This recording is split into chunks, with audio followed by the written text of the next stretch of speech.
Olá, tudo bem? Eu sou o Marcos Nascimento, cantor e professor de canto, e você está comigo aqui no curso Descobrindo Habilidades Vocais. Bora lá para os nossos slides. Então nós temos aqui, na parte de técnica vocal, hoje nós vamos falar sobre os registros vocais. Muito bem. O que são os registros vocais? A gente ouve muito falar sobre isso, né? Então, toda aquela parte que fala voz de peito, voz de cabeça, falsete, voz de apito, vocal fry. Então, são termos que a gente vai ouvindo e a gente que acha que isso é uma técnica ou que isso são ajustes. Isso são mecanismos da própria laringe e do próprio movimento e da própria ação das pregas vocais e dos músculos que agem na produção do som, né? Então, o que são os registros vocais? São mecanismos que todas as pessoas têm no seu aparelho vocal, tá bom? Esse termo aí, o termo registro vocal, vem da comparação dos sons provenientes do instrumento órgão, onde a sonoridade, ao ser mudada, leva o nome de registro. Então, desde lá do período barroco, onde o órgão era o instrumento mais importante, período do Bach, Handel, de grandes compositores, né, o órgão era o instrumento mais perfeito da época. Então, percebeu-se que, desde muito antes até, percebeu-se que a gente consegue fazer vários tipos de sons, né? Não somente um som. E aí a gente foi, em comparação com esse instrumento, com o órgão, quando muda lá uma chavinha no órgão e tal, o órgão muda o timbre, a sonoridade. Então no órgão é chamado de registro, devido aos efeitos acústicos que os tubos apresentam. Então é feito ali uma mudança ali na registração ali do instrumento e aquele som muda, né? Então isso pensou-se assim, a voz é igual, né? Também tem registro. E aí ficou esse nome, tá? O que são os registros? São eventos que acontecem na laringe, são resultantes do comportamento das pregas vocais. Muita gente confunde ressonância com registro. O registro é uma ação da prega vocal, né, e dos músculos vocais, e a gente vai falar um pouco sobre cada um deles. Tá bom? Uma pesquisa realizada em 2009, ela mostrou através de exames, né, como o EGG, que é o exame de eletroglotografia, que é um exame que mede ali as pregas vocais, percebeu-se que a gente tem 4 tipos de registros. Eu vou colocar aqui, ó. A gente tem mecanismos laríngeos, né? O M0, M1, M2 e M3. M0 é quando as pregas vocais estão muito relaxadas e a vibração delas é muito lenta, né? M1 é quando a gente tem a melhor vibração das pregas vocais. É o que a gente chama de voz de peito. Então, é o mecanismo 1. Mecanismo 2 é o que a gente chama de voz de cabeça ou falsete. É quando as pregas vocais estão ligeiramente afastadas. Em muitos momentos, elas nem precisam se tocar para emitir o som. E o M3 é o famoso registro de apito, né? Que acredita-se que nesse momento a prega vocal está tão afastada e é produzido um som ali na laringe semelhante a um assovio ou um apito, né? Como acontece no assovio aqui nos lábios ou na cavidade oral, acontece lá no duto que se forma a partir da laringe quando as pregas vocais estão relaxadas. Acredite-se que é isso, mas não tem estudos ainda que confirmem isso, tá bom? Então vamos lá.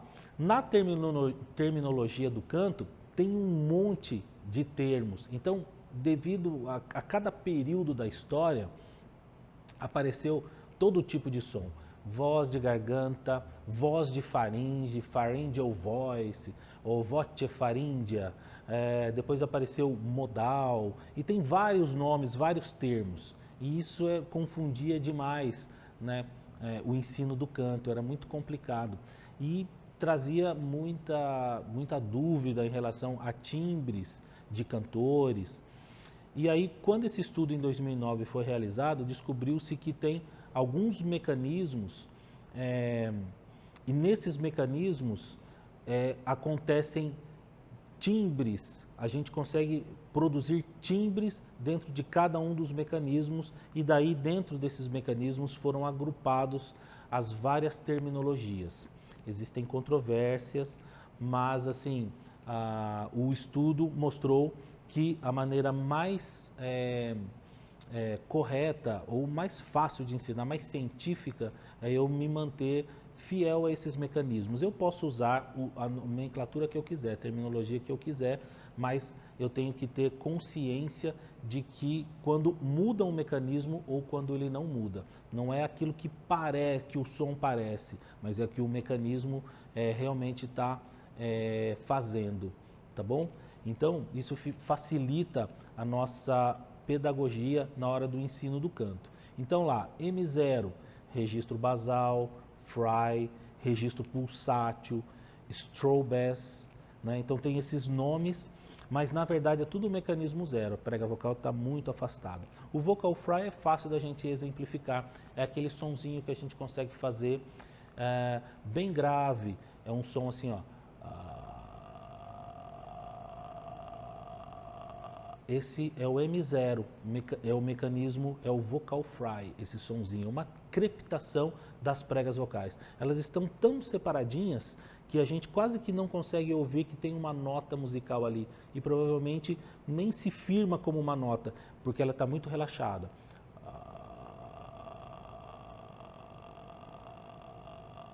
Tá bom? E daí eu vou ter a voz de peito, né? O M1. Aí tem vários nomes, voz de peito, registro denso, registro modal, voz plena, voce plena também, mecanismo pesado. É a voz que a gente usa para falar, né? E cantamos com ela também. A, o, I. Essa é a voz de peito. Aí nós temos lá M2, voz de cabeça, falsete, registro tênue, registro elevado, isso aparece bastante, mecanismo leve, e aí vai, tá? Que é o falsete, é quando eu canto aqui, quando eu aciono esse lugar.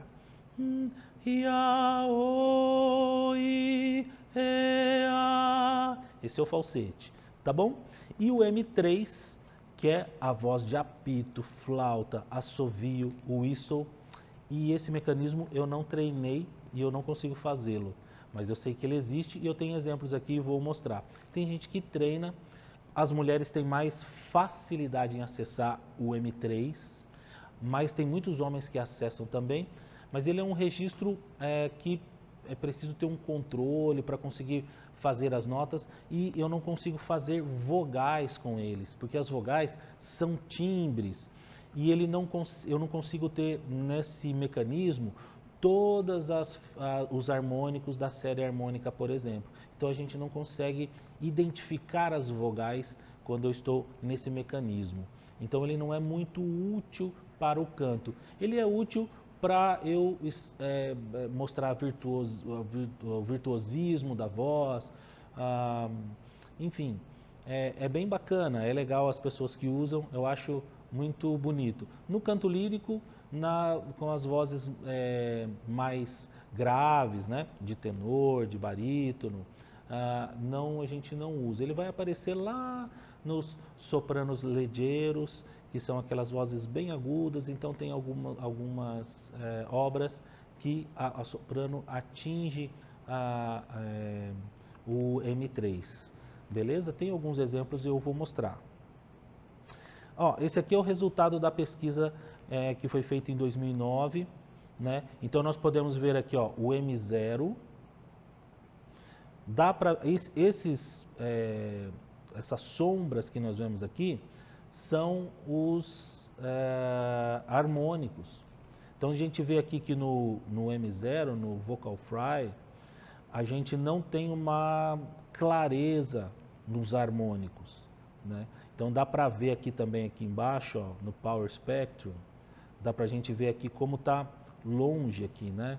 Como ele não tem tanto equilíbrio. E aí ele tem uma quebra. Não é uma quebra tão visível, mas aqui tem uma mudança de comportamento.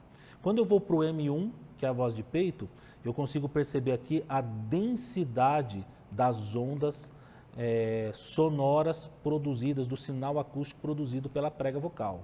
Então ele é muito diferente. Nessa foto aqui ela não é tão clara, mas se ela fosse colorizada, essa parte aqui seria a parte mais escura do Power Spectrum, né? E aí quando ele vai para o M2, tem uma quebra que dá para perceber claramente aqui, ó. Tem uma falta de som aqui, ó. Na hora que eu vou mudar, tem um desequilíbrio aqui, tá bom? O M2 é a parte da minha tessitura vocal, da tessitura vocal de qualquer um, que eu consigo mais notas. Ele é muito mais amplo que o M1, dá pra gente perceber aqui. Ela é menor, menos denso. Os harmônicos da série harmônica estão muito separados, longe um do outro, né? Então também é um mecanismo que a gente não pode, não é tão confiável no sentido de ter uma clareza no timbre, uma clareza no texto, nas notas, na afinação, né? Então é preciso usar com muita técnica essa parte aqui. Quando eu vou lá para o whistle, tem também uma quebra, e aí a densidade da sonoridade produzida nesse mecanismo é também muito espaço. Então dá para a gente ver aqui, ó, que quase não aparece os harmônicos da série harmônica. Então é por isso que a gente não consegue produzir as vogais aqui, por uma questão acústica, tá certo? Vamos seguir.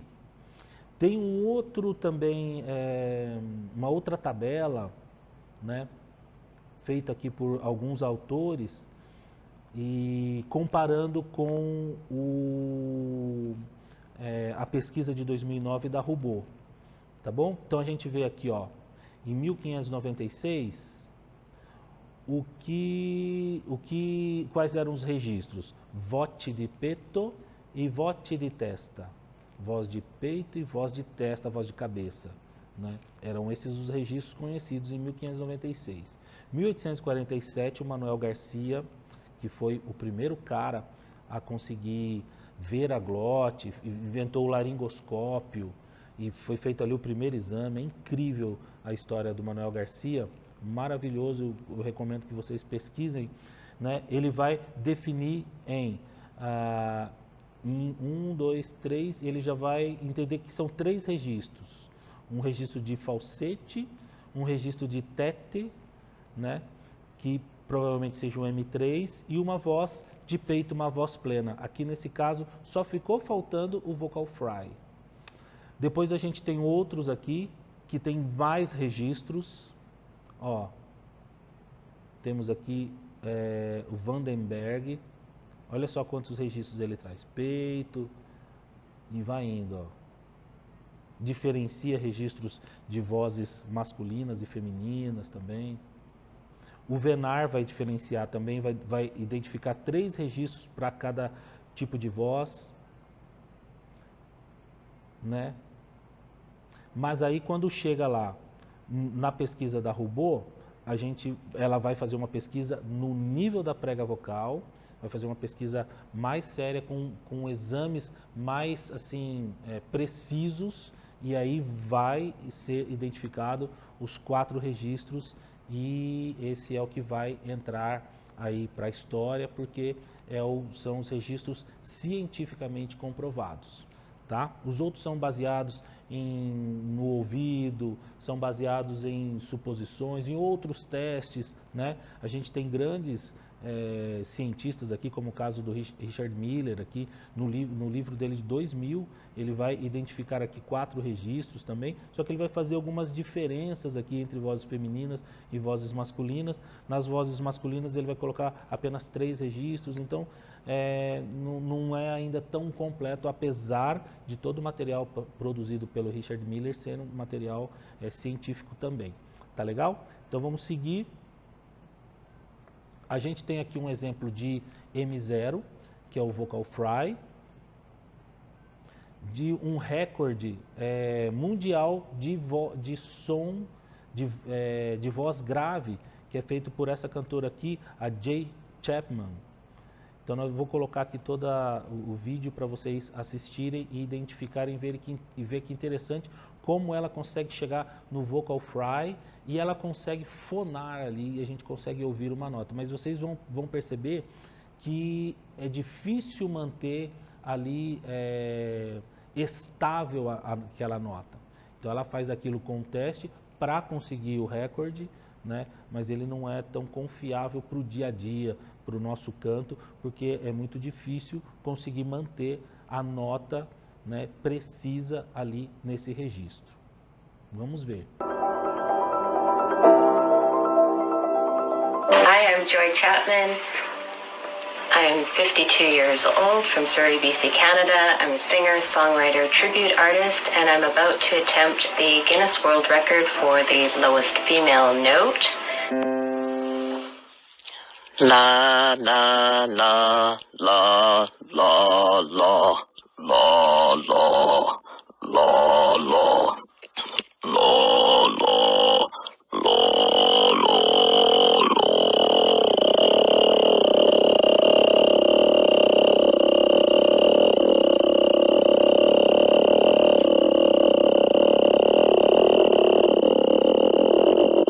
Right here, we're seeing the C1, 33.57 hertz. Oh, there you go. Congratulations. Yay! You did it. Bem bacana esse vídeo, né? Viu que grave, cara? Muito legal, muito ótimo. Vamos lá, pro próximo. Aqui, ó, eu trouxe um exemplo aqui do mecanismo 1, que é a voz de peito. Sempre quando a gente vai demonstrar a voz de peito, a gente sempre mostra uma voz um pouco mais aguda. Eu trouxe um baixo para mostrar para vocês. O vídeo é um pouco longo, mas a gente não vai ver inteiro. E para a gente ver o alcance da voz de peito e como ela é própria dos timbres mais graves, né? Vamos ver.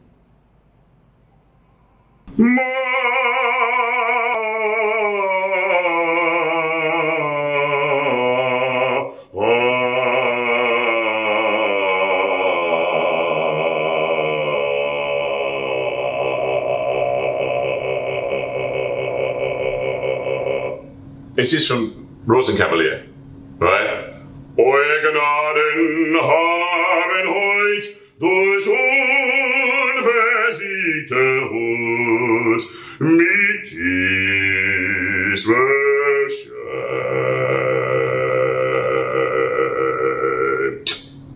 Don't see. Bit of a dirty note.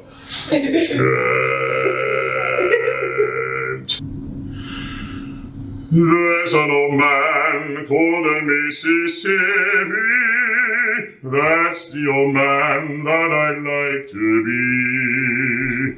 What does he care if the world got trouble? What does he care if the land ain't free? Old Man River, that old man River, he must know something, but don't say nothing. That old man River, he just keeps rolling along. He don't plant taters, he don't plant cotton, and them that plant them is soon forgotten. But old man River, he just keeps rolling along. You and me, we sweat and strain, body all aching and racked with pain. Tote that barge, lift that bale, get a little drunk and you'll land in jail. I get weary and sick of trying. I'm tired of living, I'm scared of dying. But old man River,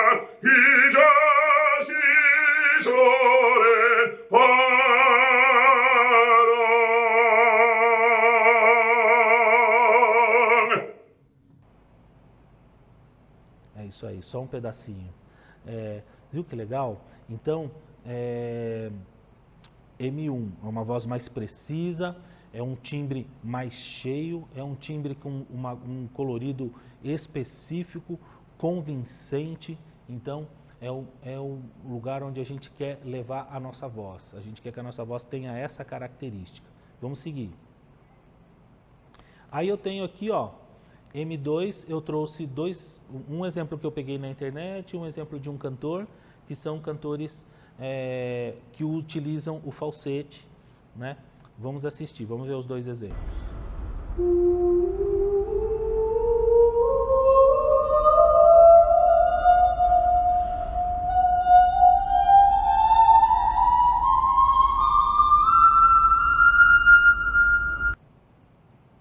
Certo? E aqui nós temos um cantor de ópera, um contratenor.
Legal, vamos para o próximo slide.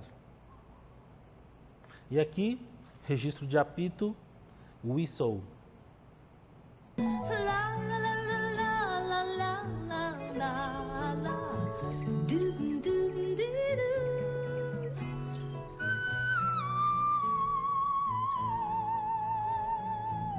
No one else can make me feel the colors that you bring. No outro exemplo aqui.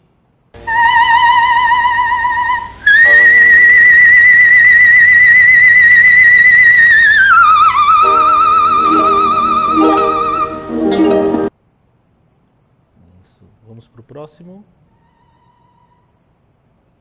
Para encerrar, eu trouxe aqui também um M3 também. E aqui no caso do exemplo que a gente vai ver, a pessoa vai acessar o registro de whistle através de uma risada. Sim, vamos, Matheus, eu já confirmei, tá, meu filho querido, amado, filho da minha mãe, de mim, meu filho.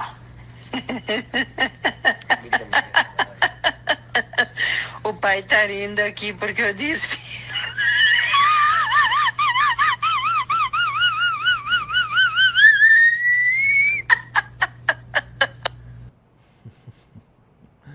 É isso aí, galera. Opa. Joia. Então, essa foi a nossa aula sobre registros e eu gostaria ainda de complementar que os registros não são os modos de fonação também. Então, nós temos uma outra situação também que acontece, que eu posso ter um registro de peito, por exemplo, M1, e posso cantar com comportamento de M2. Como assim, professor? Ó, no M2 eu tenho uma emissão sonora mais leve, as pregas vocais eu estou utilizando a parte de cima das pregas vocais, eu estou pensando em fechamento, não estou pensando em comportamento, não estou usando mais densidade na minha prega vocal, então a gente fala que a gente está cantando de uma forma mais tênue, né? Então eu posso fazer isso. Como é que a gente faz? Vocalizando, fazendo exercícios de sobreposição. Por quê? Porque eu posso, os registros eles são fixos, mas eles podem, são fixos no sentido de quando eu vou testar para ver os mecanismos, né? Então o mecanismo ele vai de um ponto até outro. Mas a sonoridade eu posso invadir, então eu posso cantar na mesma região onde eu cantaria de voz de peito, eu consigo pegar a voz de falsete, né, o M2, eu consigo descer até a voz de peito, consigo fazer uma sobreposição.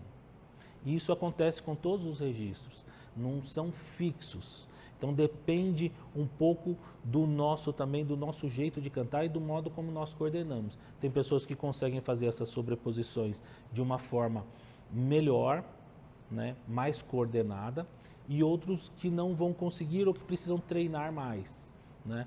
Então os modos de fonação.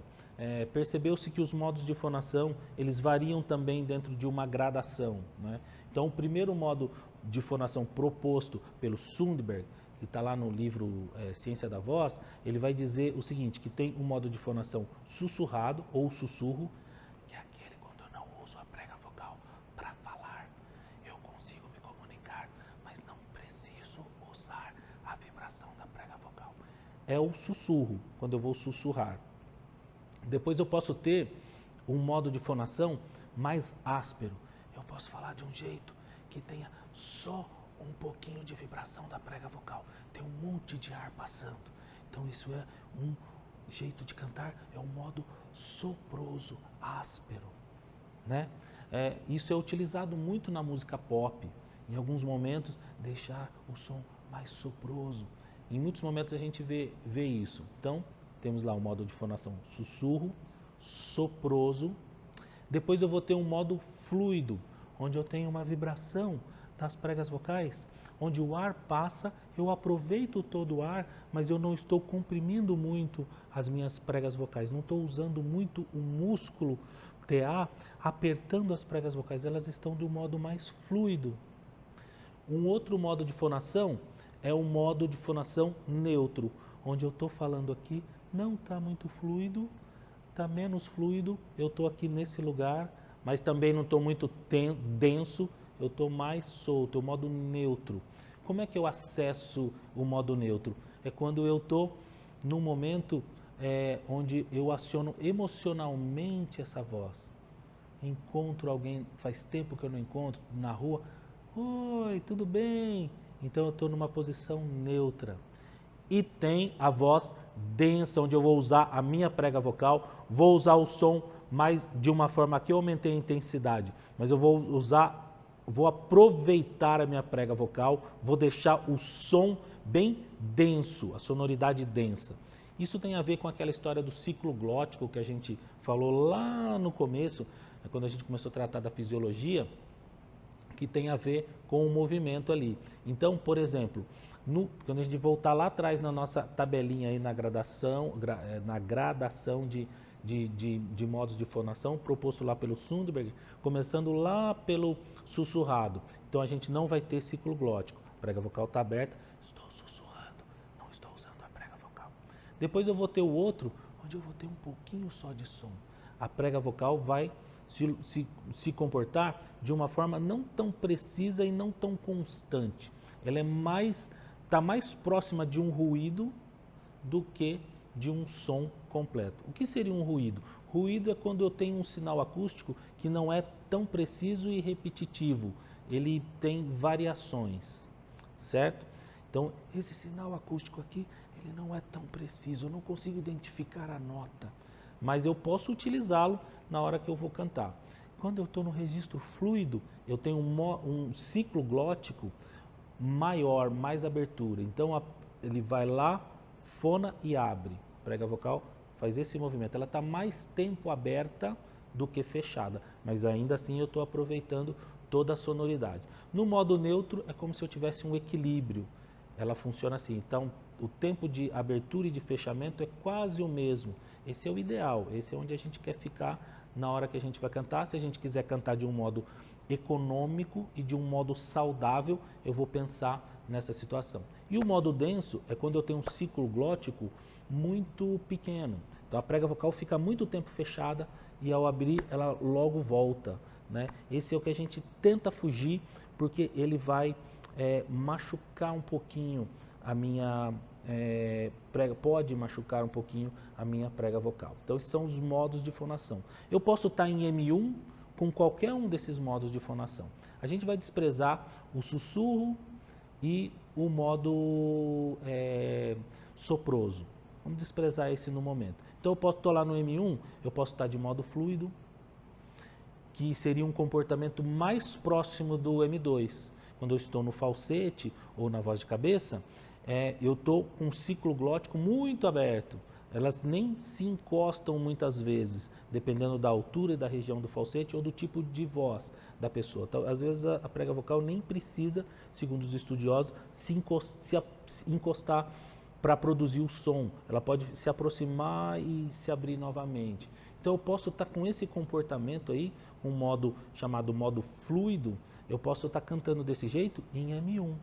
Né? Então, isso facilita com que eu consiga ultrapassar a região do passádio. Aí eu consigo ligar a voz de peito com a voz de cabeça, se eu tiver nesse modo aí, modo fluido, modo neutro.